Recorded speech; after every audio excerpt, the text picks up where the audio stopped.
Seguidamente, contamos con la participación de Stephanie Sarit León Grajeda, magíster en Derecho Penal por la PUC, con amplia experiencia en el área penal, habiendo trabajado anteriormente en el Estudio Muñiz.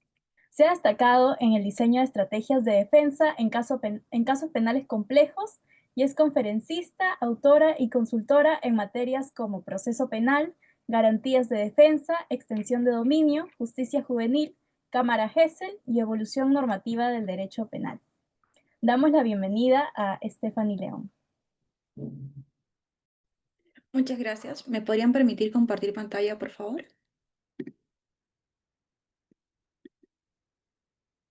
¿Me confirman si se ve, por favor? Sí, Sí. doctora, sí se visualiza. Gracias. Muy buenas noches con todos. Quisiera comenzar expresando mi agradecimiento a la Asociación Civil Derecho y Sociedad y a la Facultad de Derecho de la Pontificia Universidad Católica del Perú por esta invitación al primer encuentro nacional e internacional de responsabilidad penal del adolescente. En realidad, es un verdadero honor participar en un espacio dedicado a reflexionar críticamente sobre los desafíos contemporáneos de la justicia penal juvenil.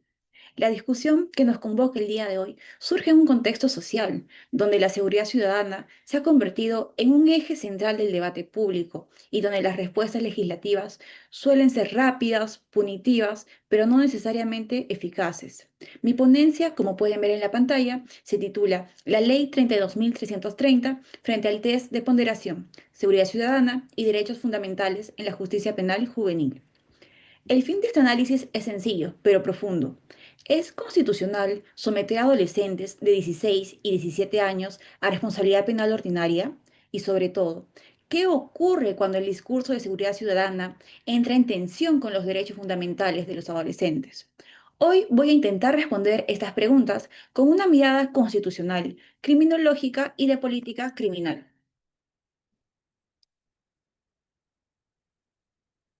Los objetivos de esta presentación son cuatro. Primero, analizaremos el contenido normativo y la finalidad político-criminal de la Ley 32.330. Segundo, vamos a examinar cómo esta norma afecta el modelo constitucional de justicia penal juvenil y el principio del interés superior del niño. Tercero, aplicaremos el test de ponderación que nos va a permitir evaluar el conflicto real entre el principio de seguridad ciudadana y los derechos fundamentales. Y cuarto, determinar si la ley 32.330 supera un control de constitucionalidad o si por el contrario constituye una medida desproporcionada, incompatible con la Constitución y con los estándares internacionales. Es importante recordar que el Perú posee tres tipos de responsabilidad penal que responden a diferentes etapas del desarrollo humano y a diferentes niveles de madurez y autonomía. Estas tres categorías, me refiero a la responsabilidad penal ordinaria, la responsabilidad penal restringida y la responsabilidad penal especial que establece, como sabemos, el Código de Responsabilidad Penal de Adolescentes, conforman un sistema que en teoría debería ser coherente, proporcional y respetuoso con las diferencias que hay entre los adultos, jóvenes y adolescentes. Por una parte, la responsabilidad penal ordinaria, como pueden ver en la pantalla, es el régimen general del derecho penal. Se aplica a todas las personas desde los 18 años, porque se presume que a esa edad existe plena capacidad para comprender la ilicitud del acto y autodeterminarse conforme a ley. Lo relevante en el marco de esta exposición es que con la ley 32.330 este régimen se extiende excepcionalmente a los adolescentes de 16 y 17 años, cuando cometen determinados delitos graves. Esto significa que los adolescentes pueden ser juzgados como adultos, sin las garantías diferenciadas que ofrece el sistema juvenil. El ejemplo es claro, un adolescente de 16 años que comete homicidio calificado podría ser sometido a responsabilidad penal ordinaria, enfrentando penas y un proceso propio de adultos. Este es uno de los cambios más graves introducidos por la Ley 32.330, porque rompe con la estructura diferenciada que exige la Constitución y todos los estándares internacionales a los que nuestro país está obligado a responder. Ahora veremos el segundo tipo de responsabilidad penal, que es la restringida. Este segundo tipo de responsabilidad se encuentra regulada en el artículo 22 del Código Penal. Este régimen reconoce que existen grupos cuya madurez psicosocial aún está en proceso, o que presentan condiciones de vulnerabilidad. Por eso se aplica a jóvenes de 16 a menos de 21 años y también a personas mayores de 65 años. La lógica es moderar la pena cuando la capacidad de comprensión o autocontrol no es equivalente a la del adulto plenamente maduro. Sin embargo, con la Ley 32.330 se ha restringido este beneficio para delitos graves. Como sabemos, acá se encuentra homicidio calificado, feminicidio, violación sexual, secuestro, extorsión, terrorismo, TIT, tráfico ilícito de drogas, entre otros. En tal sentido, ya no se puede aplicar responsabilidad restringida. El mensaje legislativo es claro. Frente a estos delitos, el sistema penal no admite atenuaciones, incluso si se trata de jóvenes todavía en desarrollo. Asimismo, para complementar, si bien no es parte del tema, para mayores de 80 años se mantiene la posibilidad de cumplir la condena bajo un régimen humanitario, como la medida de coerción personal denominada detención preliminar. Perdón, detención domiciliaria. Ahora les comparto la siguiente pantalla, donde vemos el tercer tipo de responsabilidad penal denominada responsabilidad penal especial, que se aplica a los adolescentes de 14 a 18 años bajo el Código de Responsabilidad Penal de Adolescentes. Este sistema parte de un enfoque socioeducativo, no retributivo, y reconoce que la etapa adolescente requiere un tratamiento diferenciado. Las medidas no son penas, sino intervenciones educativas y restaurativas que buscan promover el desarrollo integral del adolescente. Me refiero a amonestaciones, prestación de servicios, libertad asistida, libertad restringida e internación como última ratio. Sin embargo, la Ley 32.330 introduce una excepción que altera este modelo. Si un adolescente de 16 o 17 años comete delitos extremadamente graves, deja de aplicarse la responsabilidad especial y se aplica la responsabilidad penal ordinaria. Esto significa que el Código de Responsabilidad Penal de Adolescentes es interrumpido para estos casos, generando una equiparación punitiva que es incompatible con la Convención sobre los Derechos del Niño y también sobre los principios del sistema especializado. No sé si anteriormente ya han tocado este tema, pero yo considero que es importante mencionar. Para entender el debate actual sobre la edad de responsabilidad penal, necesitamos mirar un antecedente que marcó profundamente nuestra historia. Me refiero al Decreto Ley 25.564, aprobado en 1992.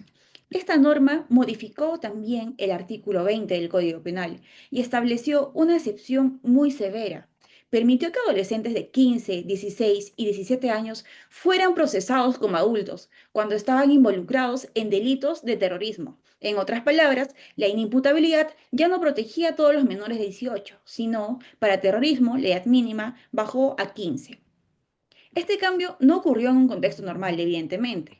Fue aprobado durante el estado de emergencia, en plena violencia de conflicto armado interno, cuando el país demandaba respuestas rápidas y contundentes, y como resultado, los adolescentes fueron sometidos a un tratamiento prácticamente idéntico al de un adulto, con efectos muy serios sobre su protección jurídica y sobre el enfoque de justicia juvenil. Hoy, desde la doctrina penal y constitucional, reformas de este tipo se estudian como respuestas adoptadas bajo una fuerte presión social, caracterizadas por un endurecimiento acelerado y por la falta de evidencia de que estas medidas realmente reduzcan el delito. Son cambios que suelen debilitar garantías y que afectan de manera especial a grupos vulnerables como son los adolescentes.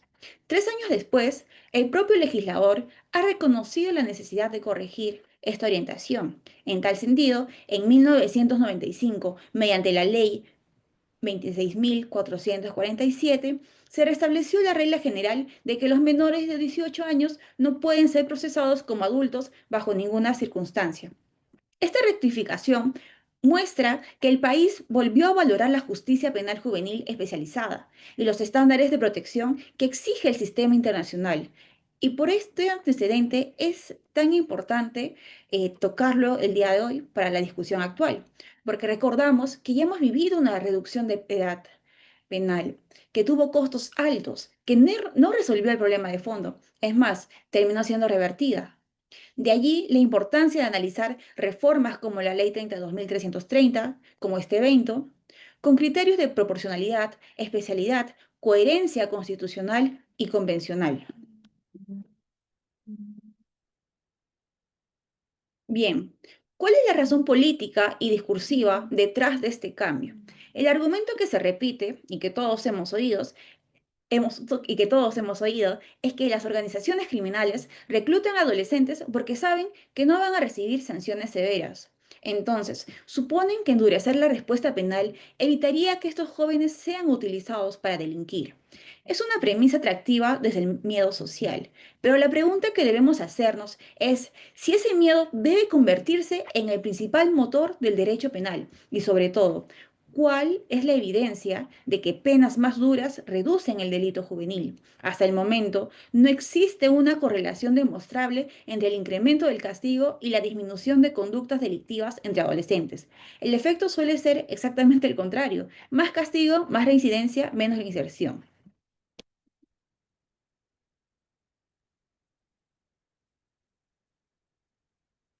Antes de hablar de seguridad ciudadana como argumento legislativo, es crucial recordar qué significa realmente. La Comisión Interamericana de Derechos Humanos en el año 2009 fue muy clara al afirmar que la seguridad ciudadana no puede reducirse al control del delito. Es solo una de las dimensiones de la seguridad humana, entendida como la situación en la que todas las personas pueden ejercer sus derechos fundamentales y donde el Estado tiene la capacidad de garantizar ese ejercicio y reaccionar eficazmente cuando estos son vulnerados. En ese sentido, el objeto principal de protección no es el orden público, sino la ciudadanía misma. La seguridad ciudadana, entonces, es una condición necesaria, aunque no suficiente, para alcanzar la seguridad humana, que finalmente constituye la garantía última del desarrollo humano. Por eso debemos preguntarnos, ¿una norma que afecta gravemente los derechos fundamentales de adolescentes puede justificarse en nombre de la seguridad ciudadana si ella precisamente existe para proteger derechos?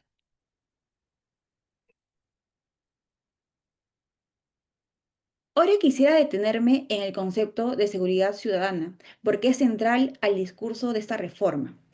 Como les decía, la comisión nos recuerda que la seguridad ciudadana debe entenderse como una dimensión de la seguridad. Un momento, por favor.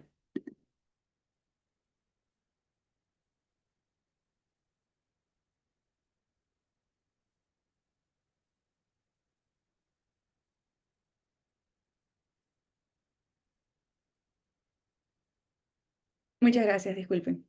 Como les decía, la Corte en su comisión nos recuerda que la seguridad ciudadana debe entenderse como una dimensión de la seguridad humana.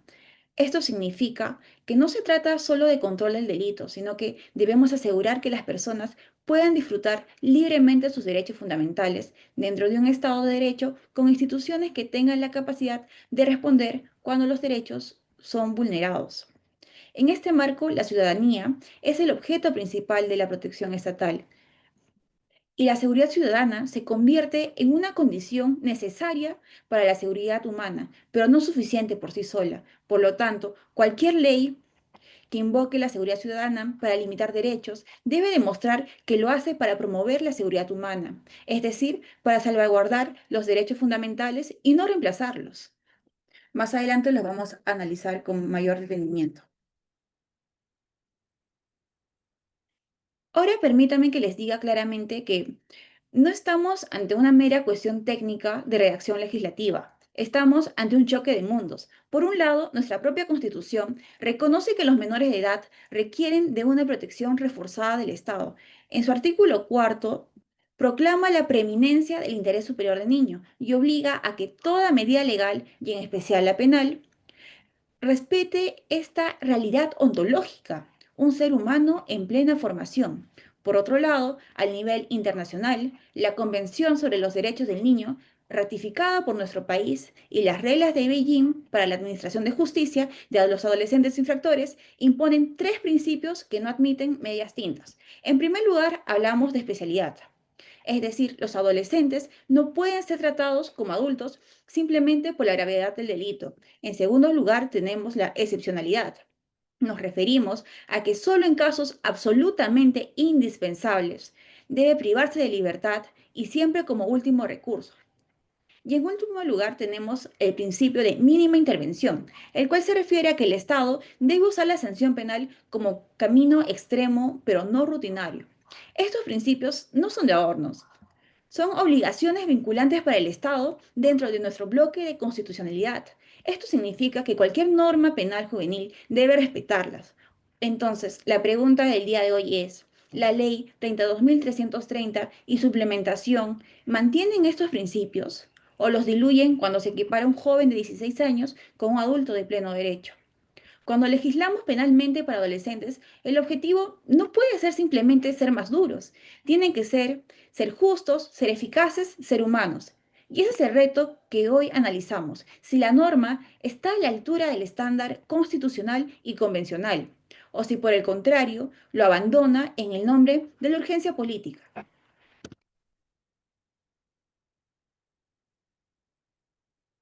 Me gustaría ahora mencionar lo que han dicho las entidades que invitaron a opinar sobre el proyecto de ley, porque sus voces nos llevan muy directamente al corazón del debate. Como pueden ver en pantalla, se ha invitado al Ministerio de Justicia y Derechos Humanos, al Ministerio de la Mujer y Poblaciones Vulnerables, al Poder Judicial, al Ministerio Público, única entidad que no dio un comentario al respecto. Vamos a comenzar dando un pequeño mensaje sobre el Ministerio de la Mujer y la Población Vulnerable.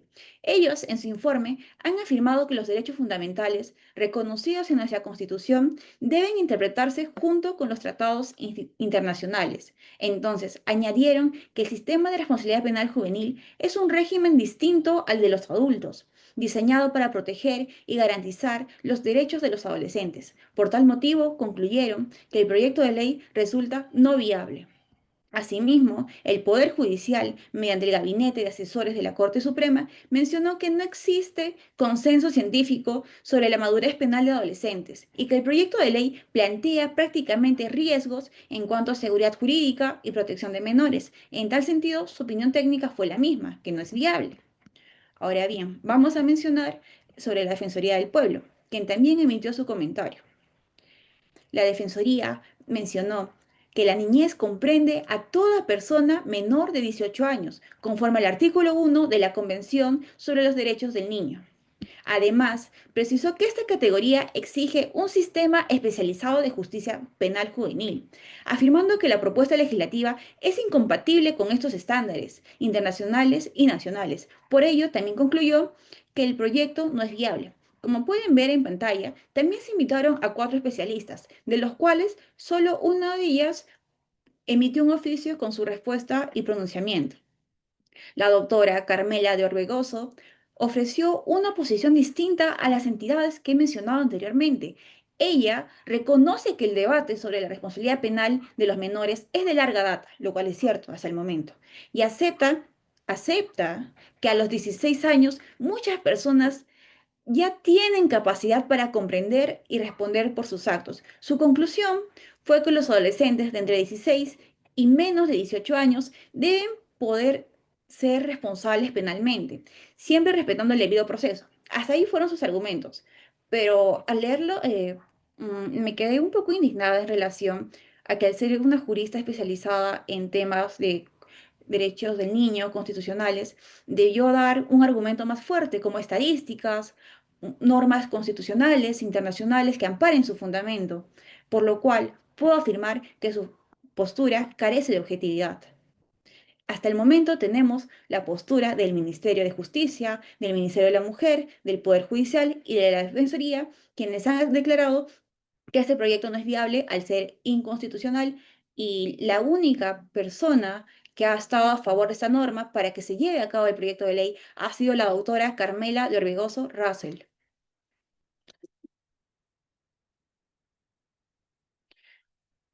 Creo que ya pueden ver la pantalla. Como les decía, la doctora Carmela de Orbegoso Russell era la única que fue quien dio su respuesta frente al proyecto de ley. A continuación vamos a hablar sobre por qué el test de ponderación. Aquí ya entramos al corazón del análisis constitucional. ¿Por qué es necesario el test de ponderación? Bueno, la Ley 32.330 pone en conflicto frontal dos mandatos constitucionales. Por una parte, el garantizar la seguridad ciudadana, que es un objetivo legítimo, Y en segundo lugar, el proteger a la persona humana y su dignidad, especialmente al de los adolescentes. El test de ponderación nos permite algo muy importante, resolver el conflicto sin que uno de los principios sea eliminado del ordenamiento.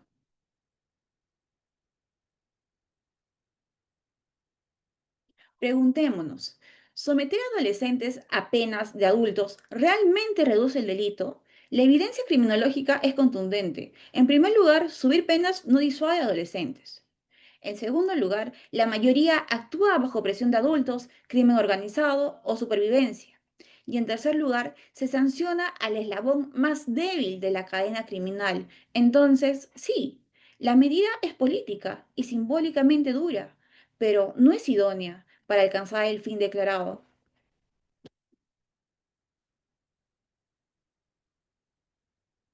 El propio Código Penal, en su artículo 46, 46D, reconoce algo básico. El artículo es llamado uso de menores en la comisión del delito. El artículo lo que menciona es que el adolescente es víctima cuando un adulto lo utiliza para delinquir. ¿Y cómo protege la ley esta situación? Agrava la pena del adulto, lo sanciona con mayor severidad, lo responsabiliza por manipular a un menor en formación, lo cual me parece perfecto. Pero llega la ley 32.330 y hace lo contrario. Ya no mira al adulto que recluta, financia o instrumentaliza al adolescente. Ahora mira al adolescente y lo castiga como si fuera el líder de la organización criminal, como si un joven de 16 años y un adulto de 35 tuvieran exactamente la misma capacidad de decisión, de resistencia y de libertad. Este cambio de enfoque no es un detalle técnico, es un cambio de valores. Se ha dejado de ver al adolescente como sujeto de derechos para convertirlo en un enemigo interno. Y cuando el miedo reescribe la política criminal, no suelen escribir finales felices. Entonces, la ley 32.330 no supera el juicio de necesidad. Existen alternativas efectivas y con menor sacrificio de derechos, como el presente artículo.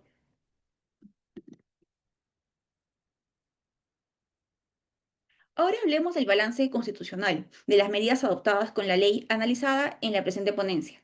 La pregunta no es si la norma tiene sentido o si existen alternativas, sino, ¿realmente vale la pena sacrificar el derecho de los adolescentes a un trato penal diferenciado, a su reinserción, a su dignidad? ¿Vale sacrificar todo esto a cambio de una seguridad ciudadana que ni siquiera está aprobado por estadísticas ni por otras normativas comparadas? Permítanme puntualizarlo con fuerza. La Ley 32.330 sumerge a adolescentes de 16 y 17 años al régimen ordinario penal, desplazando el sistema diferenciado que da la Constitución en su artículo cuarto y los tratados internacionales, como la convención que estábamos mencionando. La ley constituye un claro ejemplo de populismo punitivo que distorsiona la naturaleza del derecho penal juvenil, porque prioriza la gravedad del delito sobre la condición del adolescente. En consecuencia, se rompe el principio de especialidad que estuvimos hablando al inicio, toda vez que los adolescentes ya no son tratados como sujetos que necesitan una protección reforzada. Se potencia un modelo de internamiento adulto donde la reinserción se vuelve mito y la estigmatización realidad. Se ignora que la seguridad ciudadana, entendida como dimensión de la seguridad humana, exige protección de derechos y no su sacrificio. ¿Y qué ganamos con esto? Un supuesto aumento de mano dura, una promesa de control que no está avalada por evidencia empírica y un mensaje simbólico que dice, si eres joven y cometes un delito grave, serás tratado como adulto. El costo es, sin embargo, real. Hablamos de privación de libertad en cárceles comunes, riesgos de reincidencia y vulneración de derechos fundamentales. Por tanto, llegamos a una conclusión implacable. El daño supera el beneficio. Cuando una norma hiere tan gravemente principios constitucionales como la dignidad, la protección de la adolescencia, la reinserción, sin mostrar un beneficio claro para la seguridad real, entonces deja de ser una opción legítima, se convierte en una injusticia constitucional. En definitiva, esta ley no pasa la prueba de proporcionalidad en sentido estricto, y en un Estado de Derecho en el que nos encontramos, una norma que fracasa en este test debe declararse inaplicable. Quiero que reflexionemos en algo fundamental. En un Estado de Derecho constitucional, la Constitución no es un adorno. es un límite real frente al abuso del poder punitivo. Y cuando una ley vulnera los derechos más elementales, los jueces tienen la obligación de detenerla. Y eso fue exactamente lo que ha ocurrido recientemente, como pueden ver en la diapositiva, en el expediente 1962 del año 2025. La Corte Superior de Justicia de Lima Norte analizó el caso de un adolescente acusado de robo agravado en tentativa, encarcelado preventivamente, amparándose en la Ley 32.330. En este caso, la sala fue categórica, dijo que primero es la Constitución y luego recién la ley. En tal sentido, aplicó control difuso y declaró inaplicable la Ley 32.330 por violar, primero, el artículo 1 de la Constitución, que habla de la primacía de la dignidad humana; segundo, el artículo 4, que menciona sobre la protección especial a niños y adolescentes; y tercero, la Convención sobre los Derechos del Niño, el cual exige un sistema especializado y pedagógico. Asimismo, la sala advirtió que se había mandado al adolescente al penal Ancón 2, donde el sistema penitenciario, como sabemos, en el 2014 ha sido declarado en estado de cosas inconstitucionales por el Tribunal Constitucional. Es por ello que la Corte dijo con firmeza que no se puede proteger a la sociedad destruyendo vidas en proceso de formación. En consecuencia, la Sala ordenó la nulidad de la resolución que decretó la prisión preventiva. Entonces se ordenó su excarcelación y se remitió todos los actuados a la Fiscalía Provincial de Familia de Lima Norte para que se apliquen algunas medidas restaurativas y de reintegración social previstas en el Código de Responsabilidad Penal de Adolescentes. Y bueno, ¿qué nos deja este caso? Que el control difuso es el último muro de contención frente al populismo punitivo, que quiere vendernos la falsa idea de que encarcelar más es vivir más seguros. Hoy más que nunca debemos repetir: primero, la Constitución no negocia con el miedo; segundo, los derechos fundamentales no se intercambian por aplausos fáciles; tercero, la justicia juvenil no puede convertirse en justicia de descarte. Cuando el Estado abandona a sus adolescentes, no está ganando seguridad, está sembrando más violencia para el futuro. Para ir concluyendo esta ponencia, en la pantalla pueden ver un chaleco celeste que dice Barrio Seguro. Tuve la oportunidad de exponer en el Ministerio de Justicia y ahí conocí un poquito más sobre esta política pública que ha sido creada en el 2017 y es impulsada por el Ministerio del Interior. Su objetivo principal es prevenir y reducir el crimen y la violencia en las zonas más vulnerables del país. ¿Cómo lo hace? Con un enfoque integral, como tiene el nombre este evento. Este enfoque integral no se queda solo en el aspecto policial, sino que también incluye educación, cultura y desarrollo social. Además, promueve la participación activa de la comunidad, los gobiernos locales y diferentes instituciones del Estado, porque la seguridad no es una tarea solo de una entidad, sino es un esfuerzo conjunto.